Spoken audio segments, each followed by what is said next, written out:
Ladies and gentlemen, boys and girls, welcome back to Basketball Conference, the ACC football podcast.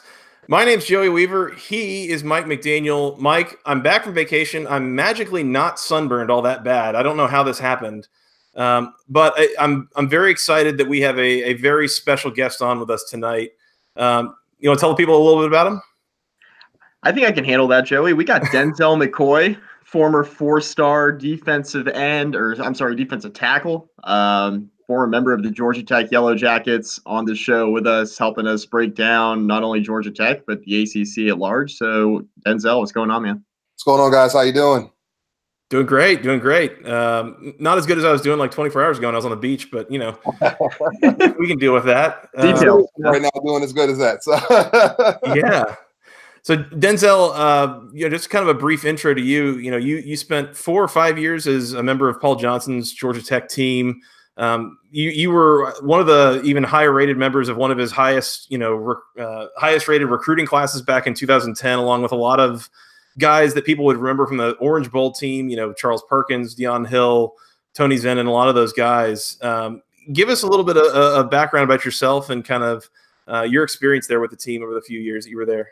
Yeah, so I came to Tech, 4-star recruit, as mentioned. Chose Tech over, Notre Dame, Florida State, Alabama, all of those. Came in, had a, pretty insignificant occurrence where I was told after we had physicals that I was, had a heart ailment that was going to stop me from being able to play for the foreseeable future. So that kind of shifted my focus and my energy when I got on campus to helping bring talent into the school and just being a good person overall to the program. I had a good time to learn a lot of things under Coach Johnson, and I look back on it every day and say Georgia Tech was the right decision for me, for my family, for myself. It's done good things for me growing into life. So I'm excited to talk with you guys about that experience, the ACC in totality, just the big things happening with the program and the shift in momentum that's occurring right now. So really happy to be here with you guys. Well, thanks for coming on. I really appreciate it. It's always good to have former player perspectives on here. You're actually the third former Georgia Tech player that we've had on the program after we've had Sean Bedford a couple times. We've also had Roddy Jones once. Two great guys, man. Two great guys. I'm in good company, I feel like. Oh, yeah.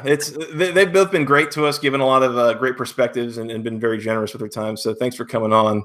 Okay. We have a few general news items we need to hit on here in the offseason that's kind of come up since our last show. Mike, the biggest thing I think that's dropped in that time, and honestly, what I think could turn into the biggest news item as it relates to the ACC this offseason, we got a bit of an update in bowl tie-ins here that's been announced. It was dropped by Brett McMurphy here over the past week or so. The ACC adding a formal Holiday Bowl tie-in starting in 2020 with an annual bowl matchup in San Diego against the Pac-12. And then further adding kind of an informal, temporary, from time to time kind of matchup with taking the SEC spot in the Outback Bowl potentially. We've talked a lot about bowl tie-ins as it relates to the conference here, Mike. What is your initial reaction to this drop? Damn, man. San Diego and Tampa, bummer. Bummer. You okay putting that up against Detroit and Shreveport and El Paso? Yeah, I know. No kidding.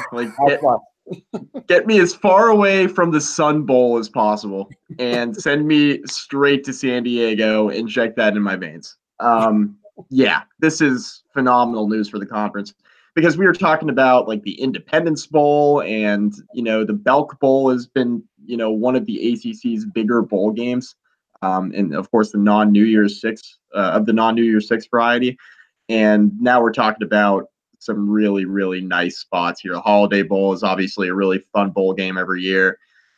Being able to have ACC representatives in the Outback Bowl, I think, is a big deal because of the number of ACC schools we have in the southeastern region of the United States and in the state of Florida. So I think that's a big deal as well. I think this is, you can't really say anything bad about this. I think, like you mentioned, this is probably the biggest piece of news this offseason for sure for the ACC.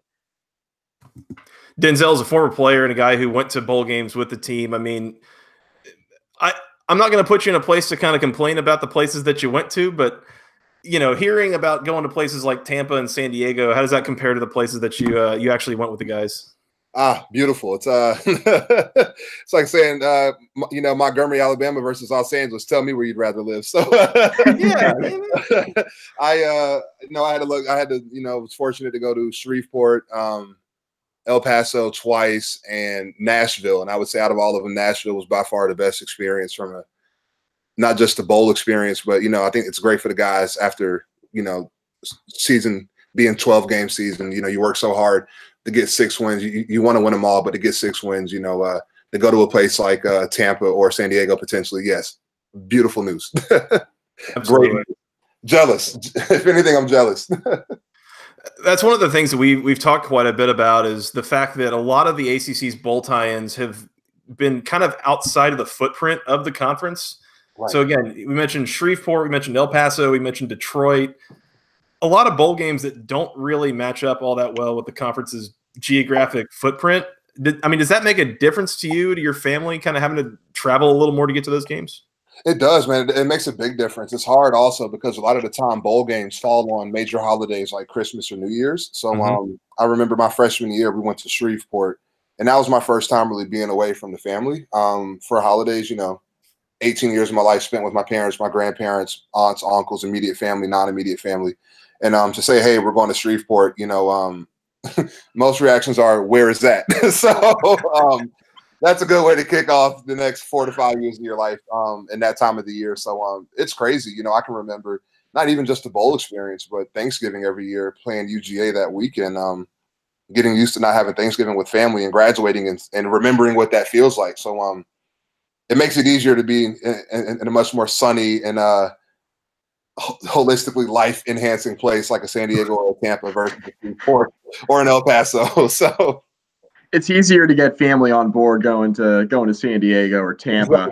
Exactly. To Shreveport. It doesn't come with what's in Shreveport, So hey, love Shreveport, great place, had a good time there, but not a place I'd book a flight to for travel outside of work right now. So.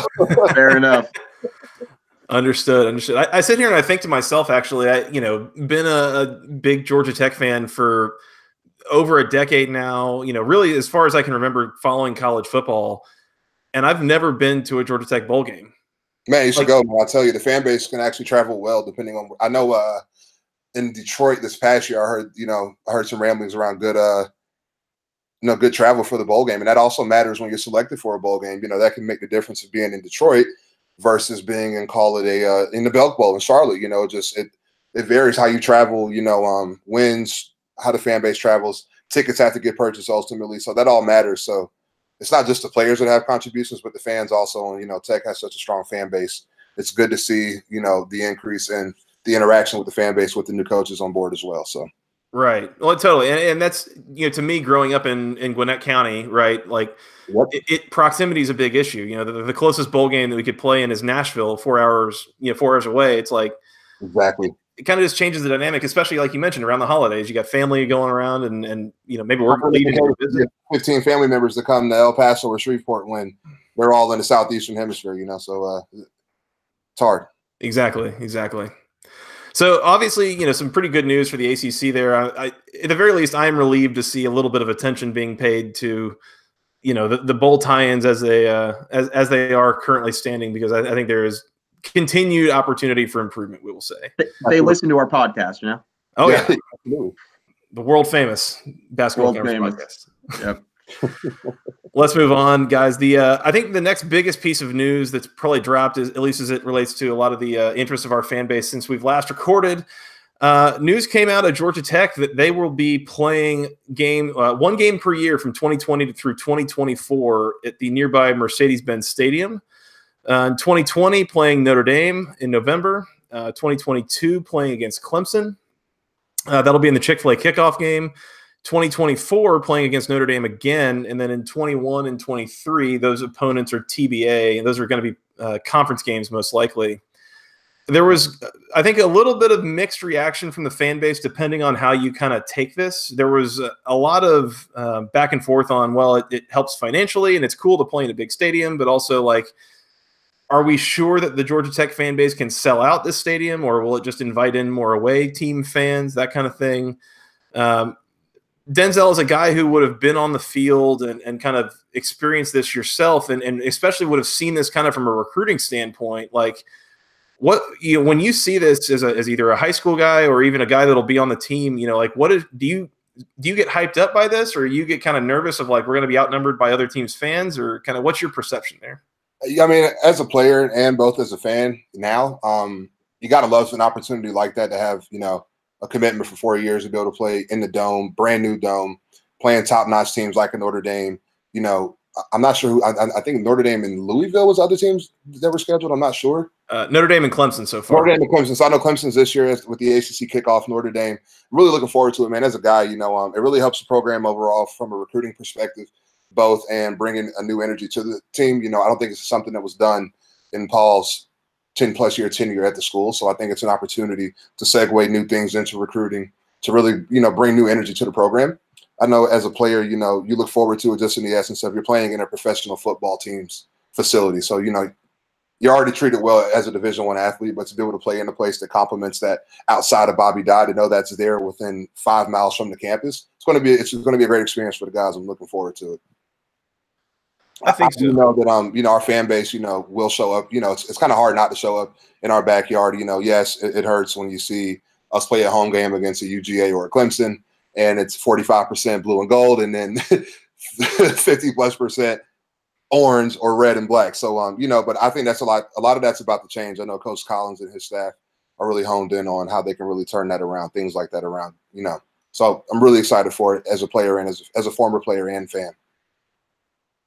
Mike, I was going to ask you, about if Virginia Tech were to sign up once a year to go play at FedEx Field, in nearby DC, like even if that were like a 10-minute drive from Blacksburg, like is that a big deal to you? Is that good? Is it bad? I mean, what's your take?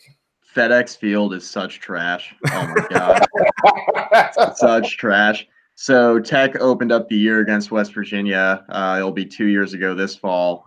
They played that Labor Day night game at FedEx, and I was there. And FedEx Field is about, I'd say, about 5 hours from Blacksburg. And as you guys both know, a large amount of the DMV, DC, Maryland, and Virginia, it's a lot of Virginia Tech alums. So the Hokies do pretty well at selling out FedEx Field when they play there. I mean, from that perspective, from an outsider's perspective, looking at the Georgia Tech situation, I think this is great exposure. Georgia Tech's going to be playing early in the season in most cases. I know that they have a couple November games scheduled in there, Joey, but Chick-fil-A kickoff game, I mean, you're playing in national TV games early in the year. I mean, think about how excited we are as college football fans for the start of the season. I mean, we're trying to take in every single game. I mean, we're watching games on Tuesday and Wednesday nights at the beginning of the year because it's week 1, right?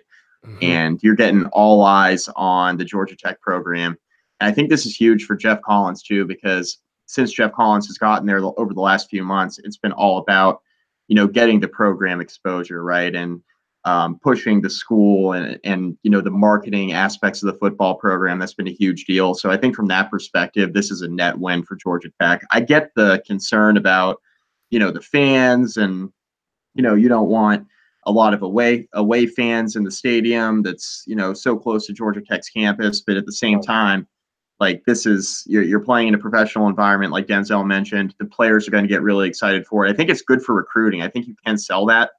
The fact that you are playing on national TV, you're going to have that opportunity throughout the year playing in the ACC anyway. But there aren't that many programs to get an opportunity to have kind of all eyes on you in the season kickoff game, right? And that's going to be the case in a few of these games here for Georgia Tech. So I think it's a net win for the program for sure. I think the biggest thing that maybe makes me nervous, I think there's a real opportunity there that we'll see some improvement here in the immediate future, is just making sure that those games don't turn into blowouts. When all eyes are on you, you just want to make sure you don't get killed, right? And exactly. And I think the Tennessee game was a great example of that. Yes. That was it. And even though Georgia Tech didn't win that game, I mean, you went into overtime against an SEC team and ran up 600+ yards of offense against them. I mean, it was a really great performance and a loss for what it's worth. And that kind of thing, I can totally live with that when you're under the bright lights like that. It's just making sure it's not getting rolled in the way that Clemson has been rolling basically every other program in the ACC for 3 years now. Right. So we'll have to see. I have some faith in Coach Collins though to kind of get some more talent on the roster or get some more. I guess that's probably more it. Guys that match up maybe a little better with the Clemsons of the world. Absolutely. And it's not easy to do that, but it's something that can be done. Given I'd much rather be in Atlanta, Georgia, as a 5-star recruit versus Clemson, South Carolina. So, I think that the book's being written the correct way right now. Well, it's like you said. I mean, once upon a time, you picked Georgia Tech over Alabama, Notre Dame, some of those. I mean, there's probably good reason for that. Absolutely. So we'll have to keep an eye on that. Again, it's a little over a year before that comes into effect. It's 2020 that Georgia Tech starts playing there, and in fact, the first game will be November 14th, 2020. So a little later in the year when Notre Dame comes to town. But should be a fun little series of games. I was going to mention too. This isn't like a totally unprecedented thing among college football programs either. Arkansas plays 1 or 2 games a year, I believe, in Little Rock, plus a game every year against Texas A&M gets played in Jerry World, and there's a few of those where a team will play in a bigger town, from where they're from, or will play in the pro stadium nearby once a year, that kind of thing. So not totally unheard of. That's what I'm saying. Let's move on, guys, real quick. Wanted to bring up, this is some later breaking news. I think it came out earlier today. This is Sunday the 10th that we record. Florida State, their quarterback situation been a little bit dicey over the past few months in terms of both recruiting and then retaining the current depth chart. DeAndre Francois kicked off the team, had a quarterback committed there. Sam Howell, he flips on signing day to North Carolina. They have like 2 scholarship quarterbacks left over, and we're not really sure where they're going with it. Well, they've added a grad transfer, none other than Mr. Alex Hornibrook from Wisconsin. Mike, I have one question for you. Are you horny for Hornibrook? No. No. No? Why not? I don't get this at all. I don't understand this at all. I understand the joke. Let's back up. Completely understand the joke. Also, you look at like Florida football, like the state of Florida in general for college football right now, like none of them can get a competent quarterback except for University of Central Florida with, Mackenzie Milton, and before he shattered his leg. Florida, they got Felipe Franks, he's fine. Miami, it's total crapshoot. If Tate Martell is eligible, it'll probably be him. But lately it's been Malik Rozier, and that's been terrible.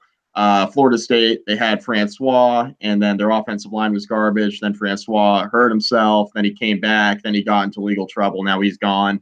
You got James Blackman. Now you get Alex Hornibrook. I don't really know how Hornibrook fits the system at all. This is strange for me. I'm not really sure how this plays. Plus, Hornibrook is probably going to be able to play Wisconsin this year. I don't get this at all. I think Wisconsin had recruited like a hotshot 5-star true freshman. They did. And, I just got to tell you, if you're a 3-year starter and you're feeling threatened by the hotshot freshman, I feel like a hotshot freshman coming into Wisconsin to play quarterback is only ever going to be so good, and it kind of says something if you're nervous about him.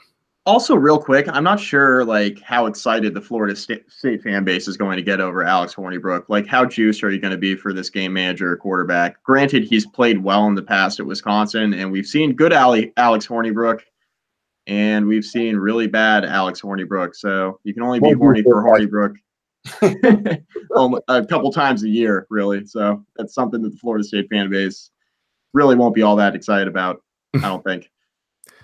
Denzel, 1 year of eligibility for Hornibrook at Florida State. Does that make the Noles any better? Man, if he can get the starting job, I wish the best for him, man. Let's put it that way. Hey, shout out to Jordan Travis, man. He's younger brother of a good friend of mine. One of his old teammates played with the Blue Jays with his older brother, Devin Travis. So I'm wishing the best as well. So I'll tell you, Jordan Travis, he came in there at the end of the Georgia Tech Louisville game. I was in attendance for that game. They moved the ball better the entire, with him playing quarterback in the fourth quarter than they did the entire game before that. I kind of couldn't believe that Louisville let him get away. Crazy. He looks like a pretty talented kid, so he could make some difference down there in Tallahassee, I think.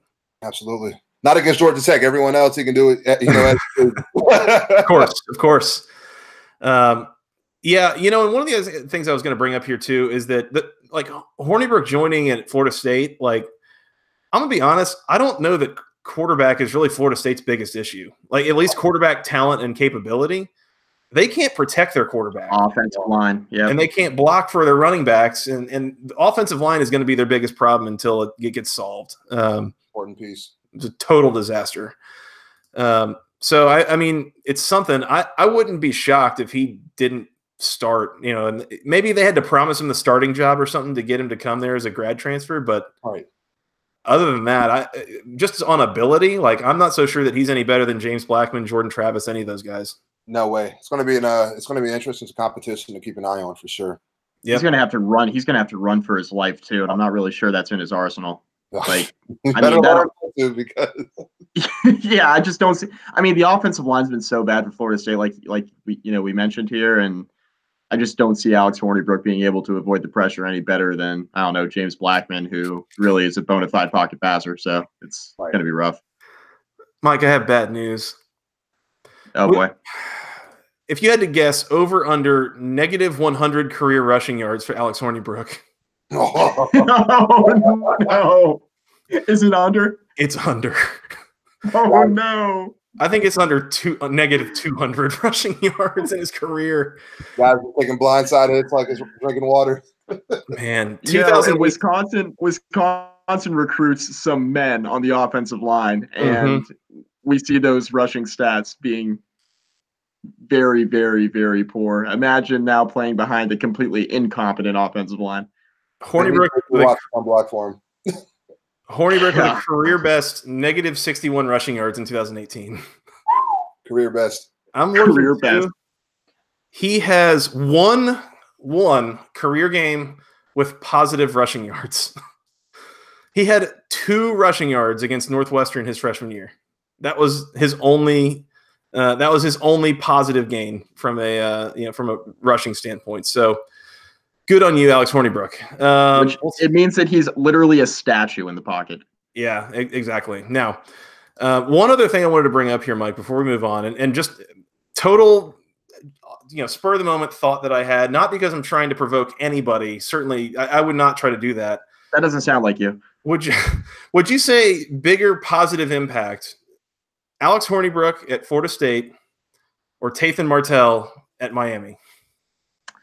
Oh man, this is like I said, not trying to provoke anybody or anything like that. No, we wouldn't want to do that.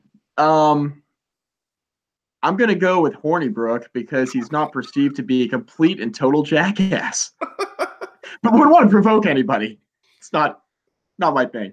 I think there's a good definitely chance. Not Miami fans. You know how much I love them. I think there's a good chance Hornibrook could be the best backup quarterback in the ACC. That's a pretty big impact, right? Oh, no.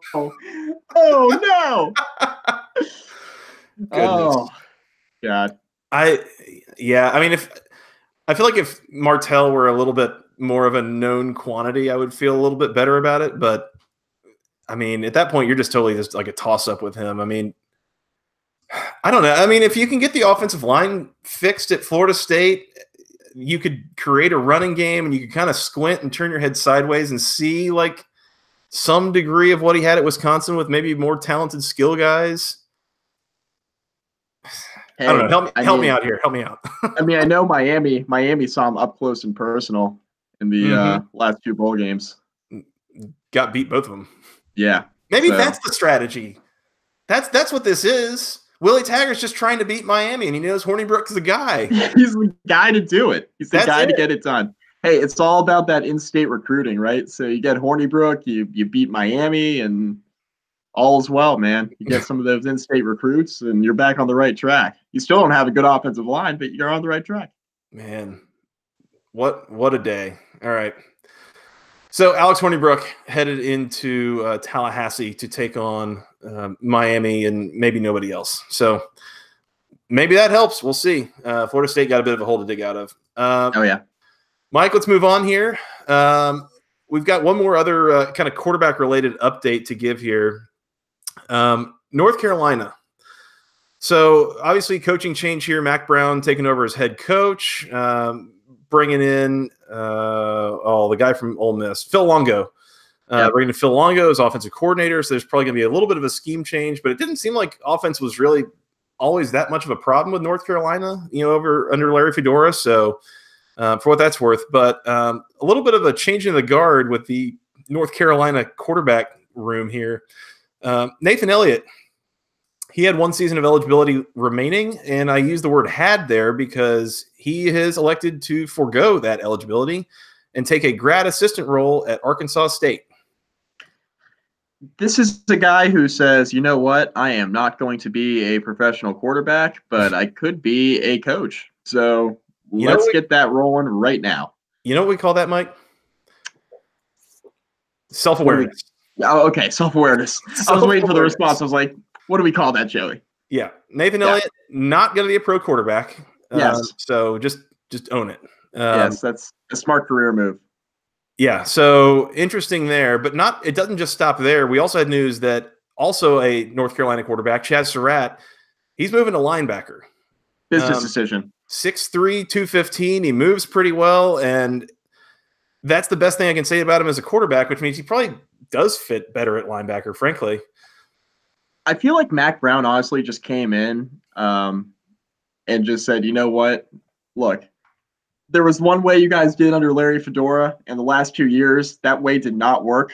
So, hey, Nathan Elliott, you should go coach.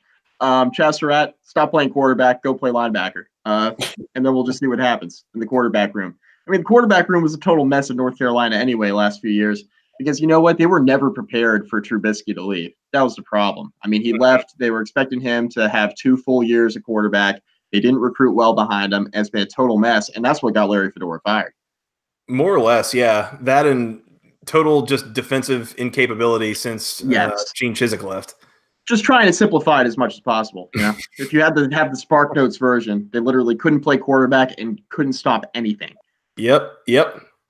So at this point, the North Carolina quarterback room, you got a true freshman, Sam Howell, and you got a couple of other returning freshmen. I think Reuter may have redshirted, but you got Cade Fortin and Jace Reuter. Denzel, if you're a defensive tackle lining up across from a pretty much true freshman quarterback, you licking your chops for 60 minutes, or Lord, I'm having fun. Y'all are shifting the front and just messing with him. He can't call the protection, and I'm hoping the DC lets me call out a shift or two so I can let the quarterback know I'm in his head. So. Man, it's going to be interesting here. I mean, Sam Howell, pretty talented kid. I don't think it's a lack of talent here in North Carolina moving forward. It's just an issue of kind of getting them organized and making sure that they're familiar with what they need to be doing. Absolutely.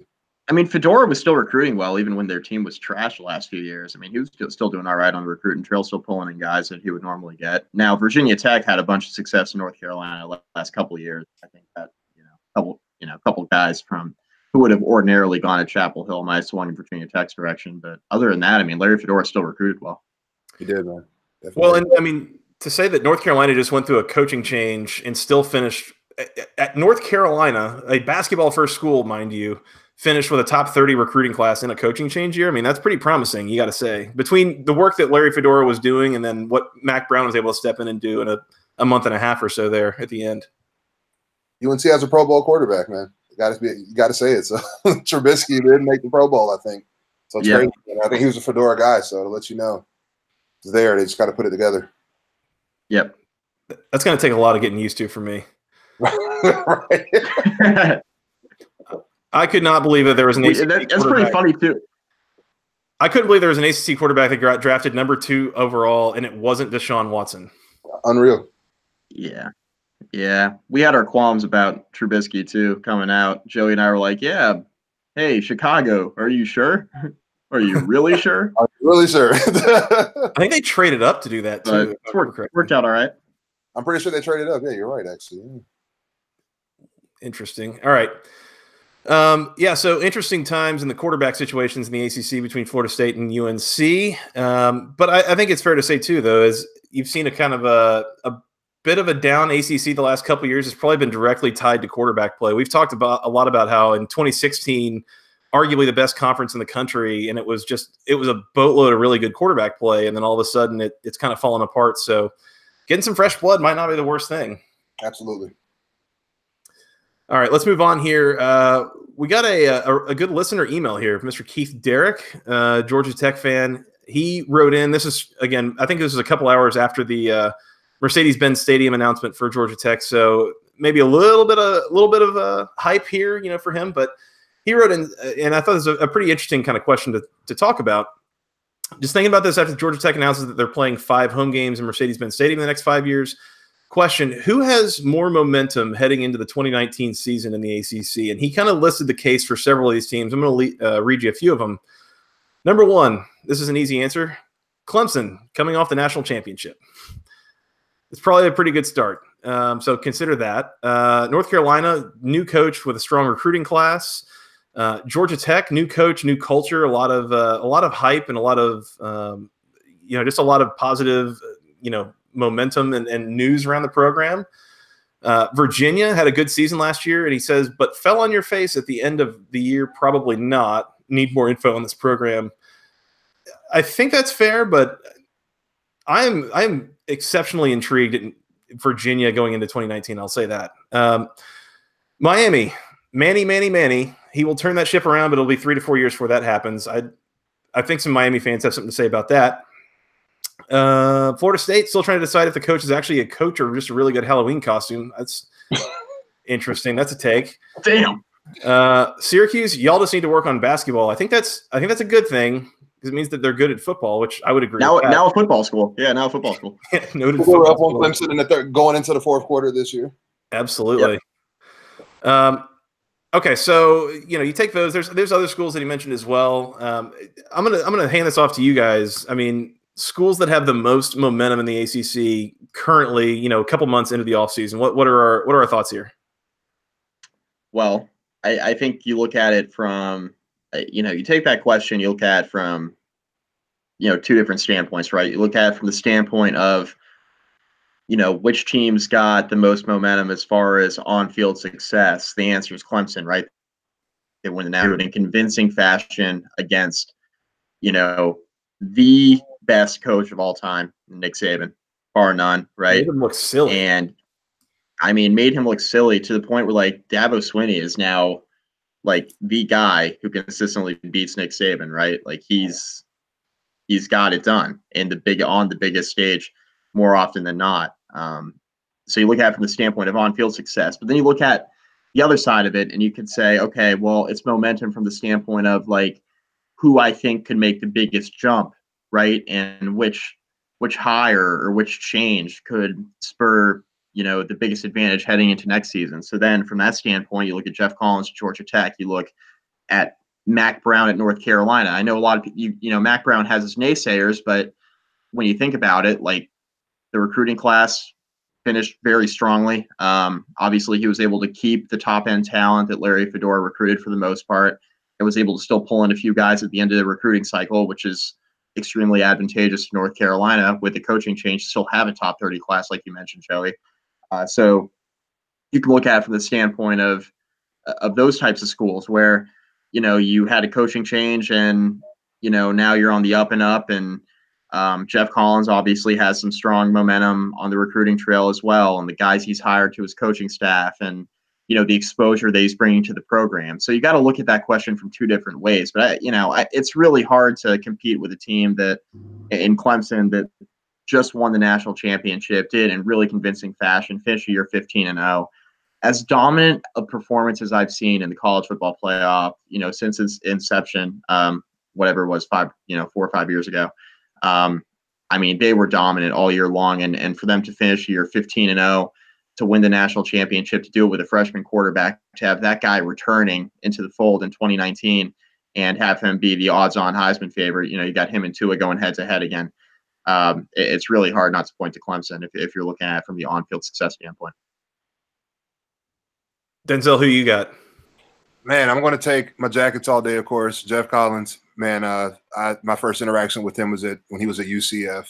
UCF was a school, to be honest, I knew nothing about when I was being recruited. And then Coach Key and Coach Collins took over the helm of my recruiting process, and they got me on campus. So I'm going to go with Georgia Tech, obviously, from a total package perspective. I'm excited. Rebrand, Adidas sponsorship. I mean, the whole nine. It's all there to shift the culture and bring it in the direction I think the fan base, the former players, and the current players deserve and have wanted to see. With all respect to Coach Johnson, we leading the nation in rushing, doing great things there, building great men. But Coach Collins is going to do something great. And then my number 2 is going to be transfer portal U, Miami. Living down here now, seeing the energy around the town with Diaz being at the helm, I think it's going to be special. His dad used to be the mayor in Miami. He's bringing energy to the program. The guys want. It's going to be interesting to see what he can do. I think he and Coach Collins going up from a new coach perspective versus Dabo Sweeney having things established as the front runner in the ACC right now, maybe in the country actually. I think it's going to be interesting. You have that new "we want to beat you" target on Clemson that Alabama's carried for so long. So I think that's going to be really cool to see, what these 3 programs can bring to the table. We talk about quarterback competitions. At least on my end of things, we still don't know who the quarterback's going to be on the flats next year. So I think that's something exciting to keep an eye on. Tate Martell, we don't know what his eligibility looks like. That's something interesting to keep an eye on with, Fields going to Ohio State, getting granted immediate eligibility, and now Martell going to Miami where things are kind of, the water's mucky. So we'll see what can happen there. But, I'm just excited, man, to see what's going to happen at Tech ultimately. Have my eye on, as I live here now in Miami, on seeing what that program turns into. And then, obviously Clemson, man, playing them first game, I'm excited if we can keep up with them. So, I'm going for a win, but, just to see where these 3 programs are, I think that's, top heavy momentum right now. By the way, Mike, take note with Denzel, we now have a second correspondent in Miami. Shout out Cam Underwood. Yeah, we do. We got 2 correspondents in Miami. I like it. We should try to get both of them on at the same time and see how that turns out. That'd be hell yeah. Hell yeah. Let's do it. I'd be happy to. It's funny, Denzel, as you talk, it made me think that from the time that we started the show, not quite 3 years ago, I feel like, and Mike, correct me if I'm wrong, if I'm a little too close to the situation, but like of all the programs in the ACC from 3 years ago to now, I have to think Georgia Tech kind of feels the most different or changed. And I think it's yes, Coach Collins is a part of it, but I think a lot of it goes back to the AD change as well. A couple of years ago, hiring Todd Stansberry has brought a lot of fresh ideas and emphasis on, and it feels like this is a pretty drastically different program and athletic department in general than it was like 3 years ago. It starts with the sports program, so agreed. Yeah, that's fair. I'd say the only other school, first of all, I agree, but the only other school that I think you could point to with like the possibility of having the same sort of momentum and kind of difference in program perception, I think it would be Syracuse with kind of everything that's gone on with Dino Babers, right? So he's first hired. They're a really, really poor program. And, from the Scott Schaefer days where they were at their best, they were winning five, maybe 6 games a year, or they were trying to push that mark. And now you have a 10-win season at Syracuse this past year. His 3rd year with the program. So I think that's the only other school I can think of where like perception has totally changed from recruiting to on-field performance to, feelings about the coaching staff, the feeling of the fan base. I mean, I think that's the only other school in the ACC right now you can point to and just look at on-field perception being completely different. Because even with schools like Florida State and Miami, they've kind of been up and down. Virginia Tech as well, that they've been kind of up and down the last few years. Program perception kind of remained at a high insofar as like expectations were still high around those 3 programs heading into each individual season. The fact that expectations were low at Syracuse, now we're looking at Syracuse as a completely different team, a player in the Atlantic Division, a really strong program in the ACC. That was not the case a few years ago. And I completely agree with you guys from the Georgia Tech perspective. But if there was one other school, it would be Syracuse. I'm glad you mentioned that because that was the school that I was going to go to as well. That I think as you talk about, all right, I'm going to just brace yourself here. I'm going to have about the nerdiest moment I've ever had on this show in about 3 years. Here we go. Come from the engineering background. Look, it'll be fine. Don't worry about it. Just give it a second. If momentum is mass times velocity, you're going to have a hard time finding it bigger than Clemson, right? It's a big program. It's moving fast. They're winning a national title. It's nobody get in the way of Clemson, right? Like that's it for momentum. But if you want to talk about straight up force in terms of mass times acceleration, I don't know that Clemson's really accelerating. I think they're kind of maintaining a good velocity there, but it's not really changing. I think Syracuse you look at as force, as they are accelerating and they're getting faster and getting better. I agree that's the one that I would say maybe to some degree can be up there in terms of momentum, is coming off a strong season, continuing to have some pretty high expectations. I think you get one to two more years of 8 to 9 wins there with Dino Babers, and I think he's in heavy contention for much bigger jobs. And I say much bigger. One of the things you think about is like, okay, sure, other people can pay more than Syracuse, but is that like why exactly is that? I mean, Syracuse, their athletic department, I mean, they can make some money, especially off their basketball program. I mean, they have some pretty tight ties with Nike up there. I mean, the whole thing. So it's not necessarily that just anybody can trip and fall and find more money than Syracuse can, but if a school like Tennessee were to come calling for Dino Babers, like Tennessee's gonna be able to outbid them, that kind of thing. Right. So it's kind of a matter of who it is and where it is. But I mean, he could definitely be in contention for some jobs where people can pay a little more than Syracuse can here in a year or two, just depending on how this season goes. And get you a little bit more exposure as well, because even though they do play in the ACC, they are in the Atlantic Division. Like they're located in Syracuse, New York. I mean, it's we've talked about this multiple times on this podcast. Like Syracuse is not a very easy place to recruit to. So. I mean, they are New York's official college football team, Mike. That's true. Which I don't know how much water that holds, but enough for us to say it. Yeah. For better or worse. Or worse.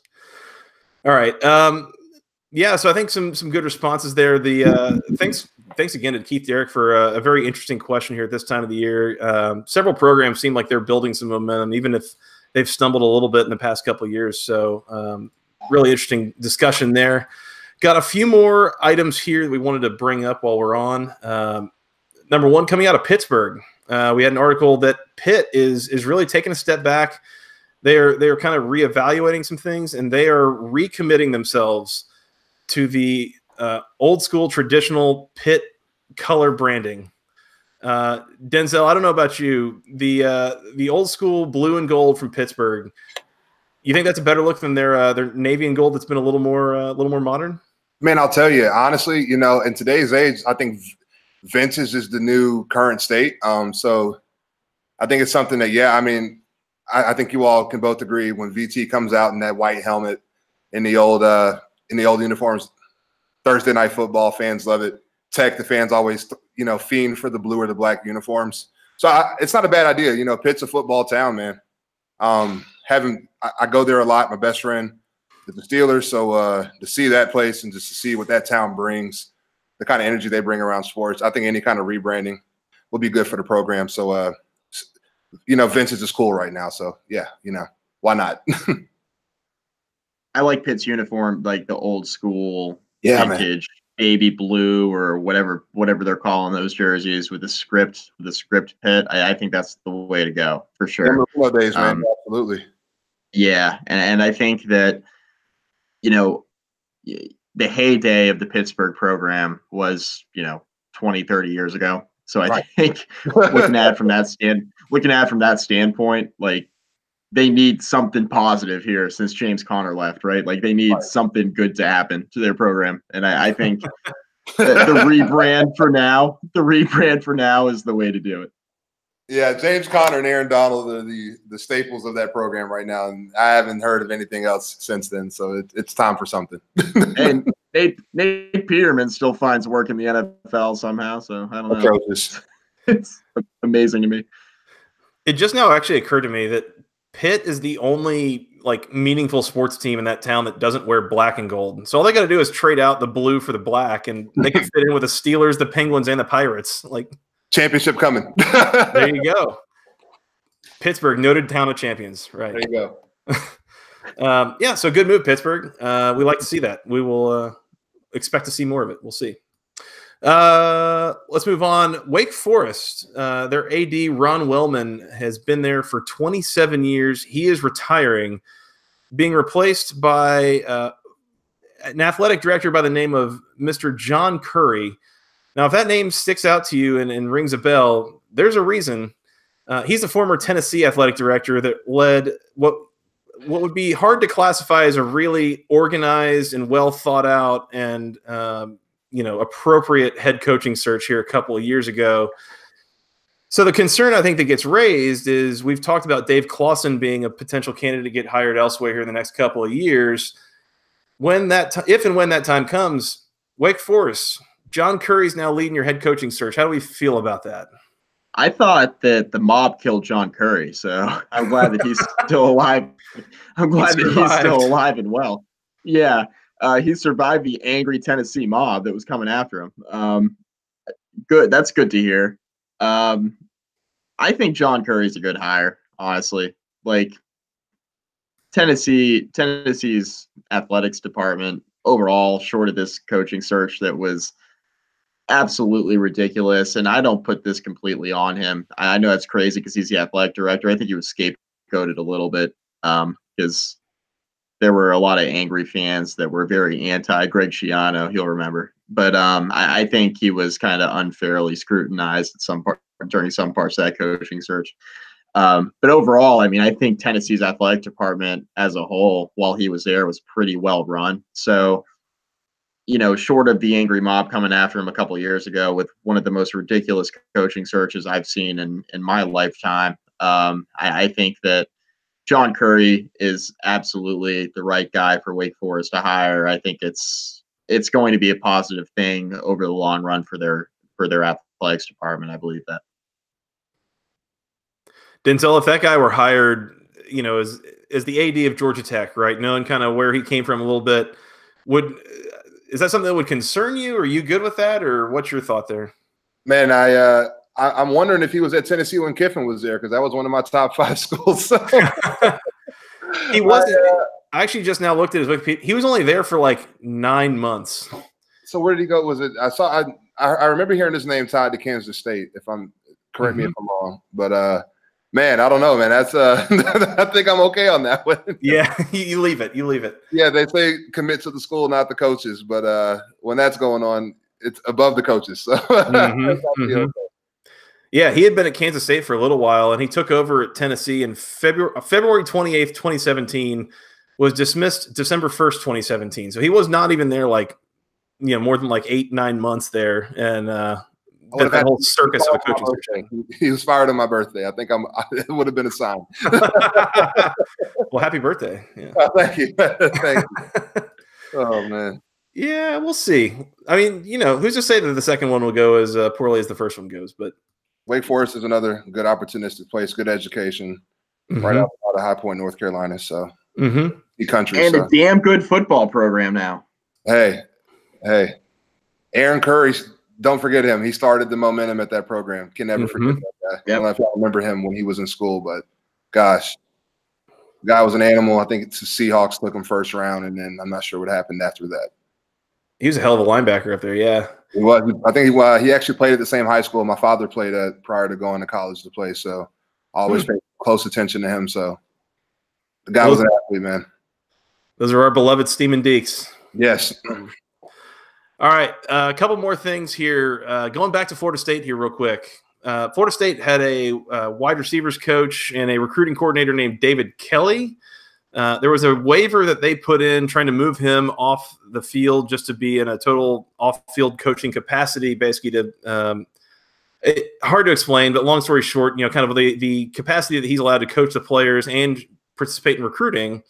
They wanted to kind of dial that back a little bit, and that waiver was denied. And as such, Florida State's 10 assistant coaches will now include 9 position coaches and one guy whose sole title is recruiting coordinator. Plus, they'll have a wide receivers coach who is not allowed to do certain recruiting activities. So again, in terms of his, Willie Taggart running a really tightly run, successful program at Tallahassee, I don't know. Yeah, I don't even know how I feel about this, honestly. It's kind of a weird spot for the program to be in, really. It is. It's a very weird spot for the NCAA to just come back and be like, no, you're not doing that. It's like, okay. They said, no way, this is random, no. yeah. It's like, why are you even asking me this? No. Yeah, why are you asking me this? No. By the way, interesting fact. I don't know if you knew that this is the first time since the Vietnam War that the NCAA has turned down a waiver of any sort. No, Jimbo Fisher definitely picked up the phone and said no. Wow. God. So, yeah, more just interesting, unusual news coming out of Tallahassee, but I'm sure it'll be fine. Don't worry about it. Always is, right? Oh, yeah. Yeah, it's all good until Florida State ends their 35-year bowl streak. The greatest QB ever in Tallahassee, apparently. So. Shade. Wolf.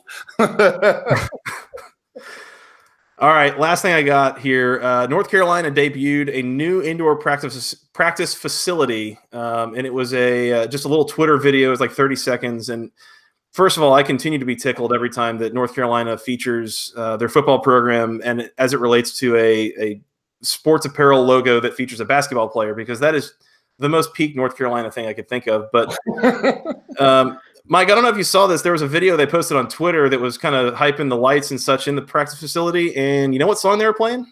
Enter Sandman, baby. Mm-hmm. How do you feel about that? Hey, man, Tech owns the state of North Carolina, so might as well continue with their new practice facility. Been beating them in recruiting, been beating them on the field. Yeah, I don't know if that's a trying to throw shade or like an ode to your daddy kind of thing, but either way. Yeah, I'm not sure what they'd be throwing shade at this point, but I mean, yeah. I'm gonna vote with the ode to your daddy. I like that better. Not a lot of shade to be able to be thrown there. Yeah. All right, that's all I got. Anything else y'all wanted to hit on before we head out of here? I think I'm good on my end. Good on my end as well, guys. Thanks for having me as I called out, to kick off things. So, and go Jackets, man, gosh. Yeah, it's exciting time to be around the program. So, I do have a question for you guys, actually. Oh, bring it. I need the over-under on Tech wins this year. I need to hear the positivity for both VT and Georgia Tech, given the ties back to each program on the show. I need to know what you guys are thinking. I need to know how you feel rather than how the folks feel. So interesting. Mike, I'll let you start. Take it away, Mike. Yeah, I'll give mine for Virginia Tech first. If they don't win, I mean, their schedule is so unbelievably soft. From the standpoint of like the non-conference schedule is complete garbage. They have to, outside of Notre Dame, of course, they got to go to South Bend. That could get ugly. But I think the over/under from Vegas when it actually comes out will probably be like 7.5. I think that's a pretty safe number. And I think Virginia Tech absolutely needs to win at least 8 games of that schedule, which means you're losing to Notre Dame. You're probably losing 3 conference games, which, I think given their schedule, like they probably shouldn't lose 3 conference games this year, just on paper looking at it, but they always find a way. So I think that 7.5 is pretty safe because, they could easily be 8-4, assuming that they go to South Bend and lose that one tough non-conference game they have. So I'm gonna go with a very early 8-4 prediction because I do think the defense will be better. They had such a young defense last year. They're, SB Nation, Bill Connolly from SB Nation, does his S&P Plus rankings. He's got Virginia Tech's defense, their first nationally returning production on the defensive side of the ball. So, wow. They got everybody coming back, and they were so young last year. They weren't very good, but they were historically bad for Bud Foster standards. I don't think that continues. I think it was kind of a perfect storm last year. So I think if the defense improves and gets back to even just slightly above average, and the offense just continues at the pace that they're on, which wasn't great, but it's better than what Virginia Tech had been putting out there under Scott Loeffler when he was the coordinator under Beamer. there's no reason with that schedule to think Virginia Tech can't win 8 games. I hear it. All right. In Atlanta, I'm looking at the schedule. If I had to set an over-under, I think you said it a little, maybe something like 6 wins. So this is just a really interesting year to be changing coaches, because especially with the Coastal Division still largely being kind of in turmoil or being down a little bit, a lot of the competition is not quite what it was, a couple of years ago. Again, you talk about 2016, teams like North Carolina, Miami, Pittsburgh were much more of a murderer's row than they are now. Right. So you're changing coaches, you're totally changing scheme, which is really going to be hard to handicap. I'm going to go 6-6. I think that's, really, if you make a bowl game year one under Coach Collins, I think that's a really good showing. That's a really strong showing. What did he do at Temple in his first year? Last year, excuse me. At Temple, it was 8-4. That was my actual prediction this year. So yeah. He went 8-4. They lost the bowl game, but he wasn't there at that point. A lot of the staff was still there, but he was not coaching the bowl game. I'm going to go 6-6, if nothing else, for some emotional insurance. But I think they could push for a bowl game. I think that's really the target this year. And if you got that, that's a strong building block towards 2020, 2021.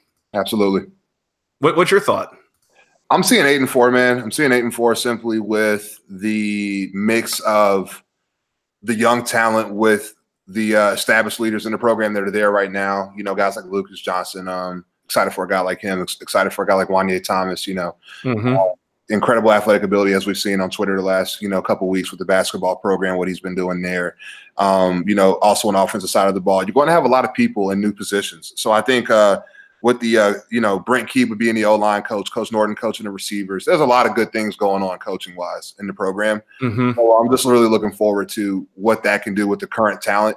So Coach Johnson, I think his recruits weren't always your 5-star, 4-star guys, but they were guys that worked hard, that knew how to move within his system. So to really see that adaptation into quote unquote a pro style offense, or more geared towards a pro style offense, excited to see what they can do with the the combination of coaching and current talent. So I'm putting it at 8 wins might be aggressive, maybe 7, but I'm saying 8-4, 7-5 kind of year. Honestly, I would say I think that the talent is mostly there. There's on both sides of the ball, there's really good football players at a lot of positions, and I think the coaching to some degree is probably going to take a step up here at a lot of spots on the field. So I think maybe what I'm most curious to see is what do they look like week 2 against USF versus what do they look like week 10, week 11 against Virginia Tech, against an NC State, that kind of thing. Right. Can you make a jump over the first the couple 2.5 months of the season? I think that'll be pretty telling. Pending injuries or something you can't really predict there. So who's to say? For sure. I'm gonna say too, I think frequently people overrate coaching scheme changes quite a bit. Like, if you're a good football player, you're going to be a good football player in multiple schemes, right? Like from an option offense standpoint, I get the discussion about, okay, we need bigger offensive linemen, or we need offensive linemen that are better pass protectors than zone blockers, right? For example. But other than that, like, if you're a good football player, you're going to figure it out in one scheme or another. And if you're not going to see the field. And that's just the way that it is at the Division I level when you've got players that are that talented across the board. I think that scheme and scheme changes are frequently overrated. I think if a quarterback can pick up the system and short of the offensive line, like being a little bit different, like you need bigger guys or guys who are a little different skill set. I think for the rest of the field, you can pretty much plug and play for the most part. So I think that's overrated quite a bit. And because of that, I do think Georgia Tech can definitely get to 7 or 8 wins this year. I think it's definitely on the tip. Absolutely. Watch out for Jair Anderson too. I would hate to do this without giving him some kind of notification. Went to my high school, seen him worked out with him a couple times.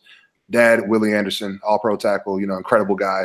Watch out for him this year. The kid's a hard worker, playing a receiver in an offense more suited for him, I think. So watch out for that name. I wanted to say that for sure.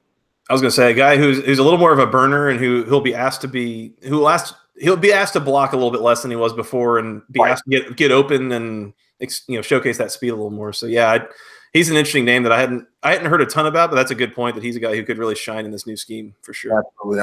I've got my eye on him in spring. I can't wait to get to two-way spring practice. I'm coming to Atlanta this coming weekend, so I'll try and get around him, find out how things are going for him leading into spring. So yeah, just watch out for him as well. Yeah, that'd be awesome. Well, we'd love to have you back on to kind of hear a little bit about what you saw from spring practice. And I think a lot of people are really around the country are really curious to see what does post-option Georgia Tech look like here year one, so yes. Any sort of updates you could provide would be great. More than happy, man. More than happy. Awesome. Well, Denzel, it's been great having you on. Really appreciate you joining us. You've given a lot of great insights. It's been a lot of fun.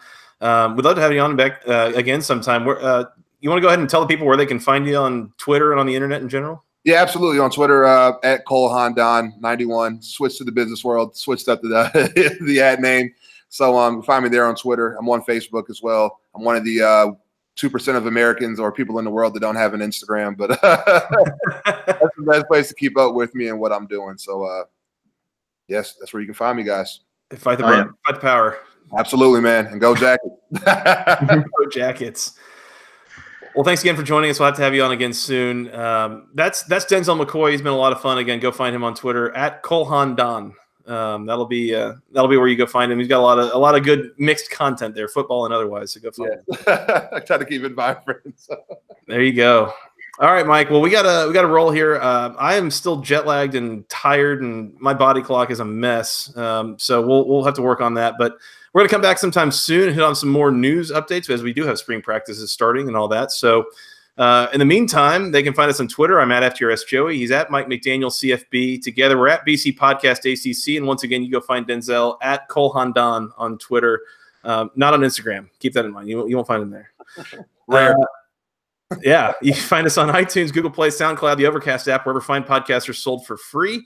And you can also send us your questions, comments, concerns to the longest email address known to man, basketballconferencepodcast@gmail.com. Nailed it.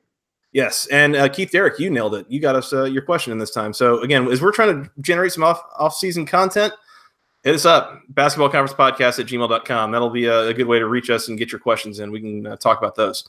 Mike, you want to tell us where they can find us on the social medias? Yeah, facebook.com/basketballconference. Rate, review, find all of our podcasts there, Joey. Please do hit that like button. That helps us. And then also go find us on YouTube. You can find videos and see how we do this and kind of watch as these things go on. If you want, it's your call. Join in the discussion. Please hit the subscribe button. We don't have like a fancy URL or anything there, but if you guys, enough of you guys hit the subscribe button, we will. So please do that. Other than that, Mike, Denzel, y'all want to come back and talk about some stuff at a later date? Absolutely. Oh, yeah. Please, we'd be happy to. Making very specific promises here. So, again, thanks for coming on, Denzel. Thanks again, Denzel. We'll have you on sometime soon. Mike, we'll come back soon, talk about some more stuff. And until next time, for Mr. Mike McDaniel, Mr. Denzel McCoy, I'm Joey Weaver. Thanks, guys, for listening. We'll talk again soon. And until then, go ACC.